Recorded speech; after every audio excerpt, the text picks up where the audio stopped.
जनता के भी social media platform पर आप सभी का स्वागत है। आप देख सकते हैं मेरे साथ एक मेहमान है जिसे आप सभी भली भांति जानते हैं कि ये कौन है।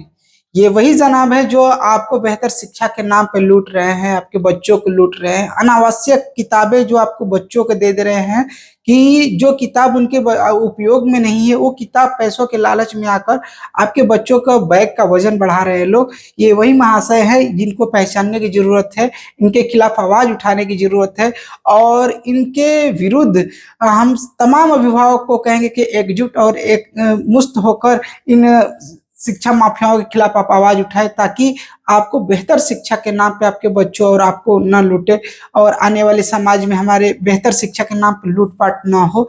तो फिलहाल इस महाशय को आप भली भांति जानते हैं। मतलब कि कोई भी ऐसा एक परिवार नहीं होगा जो इन शिक्षा माफियाओं से पीड़ित ना हो, जो लूट का शिकार ना हो।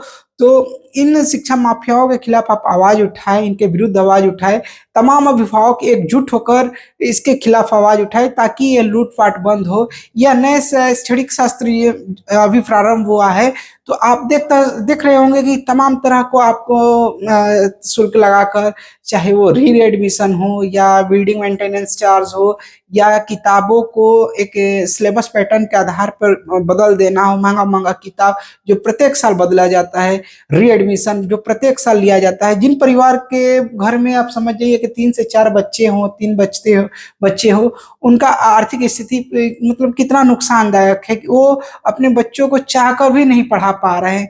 एक मतलब कि एक केंद्र बना लिया गया है कि हमारे सरकारी स्कूलों में पढ़ाई नहीं हो रही है, हमारे प्राइवेट स्कूलों में बेहतर शिक्षा दी जा रही है।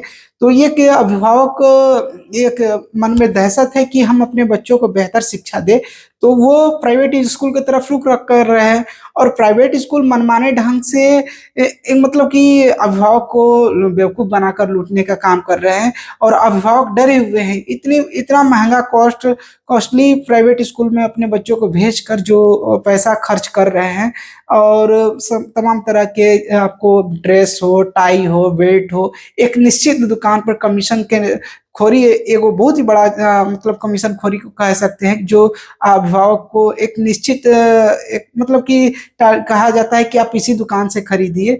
तो वहाँ अभिभावक जब भी किताब खरीदने जाता हो या टाई बेल्ट खरीदने जाता हो या ड्रेस खरीदने जाता हो, तो उस दुकान पर लूटा जाता है उनको, काफी उन अभिभावक का मोटा रकम वसूला जाता है।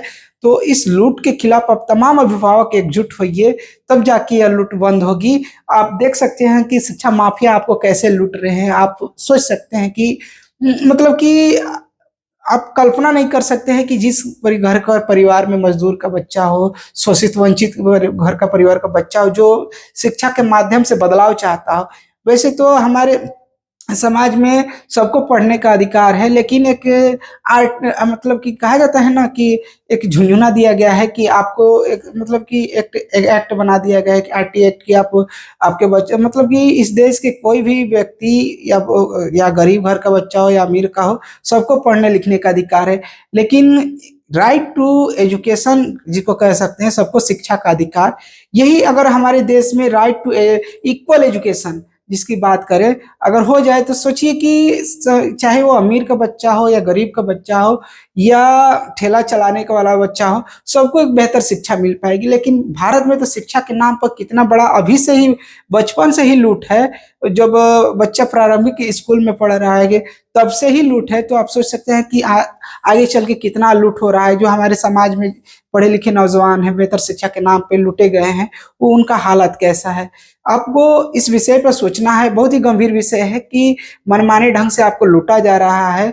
तो इस विषय पर सोचिए कि शिक्षा माफिया आपको किस प्रकार से लूट रहे हैं। यह एक बहुत ही गंभीर विषय है कि लूटपाट के खिलाफ आप लोग आवाज उठाए, तमाम अभिभावक संग एकजुट हो ताकि लूट बंद हो।